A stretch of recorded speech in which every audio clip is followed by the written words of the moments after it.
అందరికి నమస్కారం request please. Okay okay okay చెప్పండి, మీ రిక్వెస్ట్ ఏంటో మేము వింటాం. మొన్న విజయవాడని వరదలు ముంచెత్తితే వరద బాధితులకి మాజీ ముఖ్యమంత్రి శ్రీ వైఎస్ జగన్మోహన్ రెడ్డి గారు ₹1,00,00,000 సహాయాన్ని అందించారండి. అవును, అందించారు.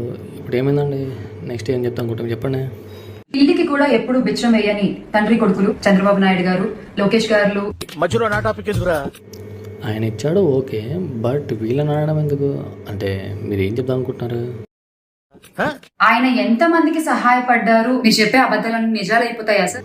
నిజాల అబద్ధాలు మనకేమి లేదండి, జనాలు చూస్తున్నారు ఏది నిజమో ఏది అబద్ధం అనేది. ఇలాంటి సాయాలు మీరు ఇదివరకు ఏమన్నా చేసుంటే గనక చంద్రబాబు నాయుడు గారు తక్కువ అంటే ఏంటి ఇప్పుడు? అంటే చంద్రబాబు గారు ఇప్పుడు ఏం చేయాలన్న మీ ఉద్దేశం? అంటే చెప్పండి. 2 ఎకరాల నుంచి 2,00,000 కోట్లకి పైగా సంపాదించుకున్న మేడం రెడ్డప్ప 100,000 కాదు 1,00,000 ఇక్కడ ఎవరి టాలెంట్ వాళ్ళు లేదండి, ఎవరు సంపాదించుకోలేదు. ఇక్కడ చాలా మంది ఉన్నారు సంపాదించుకున్న వాళ్ళు.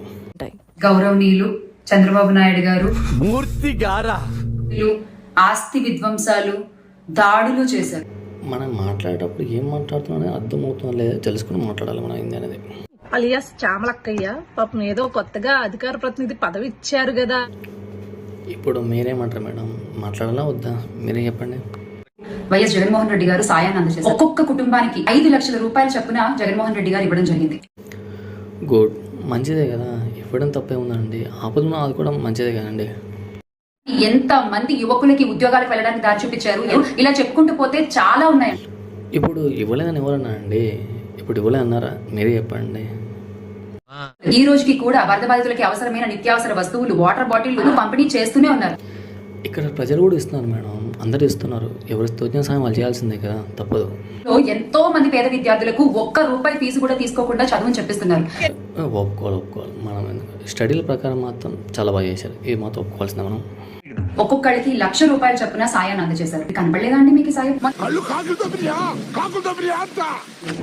పాడులోకం శ్యామల గారు ఏం చేస్తాం, ఒక్కొక్కసారి అలా తిరుగుతూ ఉంటుంది, ఏం చేస్తాం.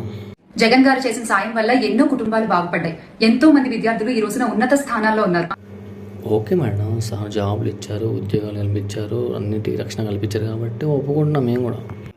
దయచేసి కనులు తెరిచి చూడండి. శ్రీ వైఎస్ జగన్మోహన్ రెడ్డి గారి గురించి చెవులు రిక్కలు విరుచుకుని వినండి.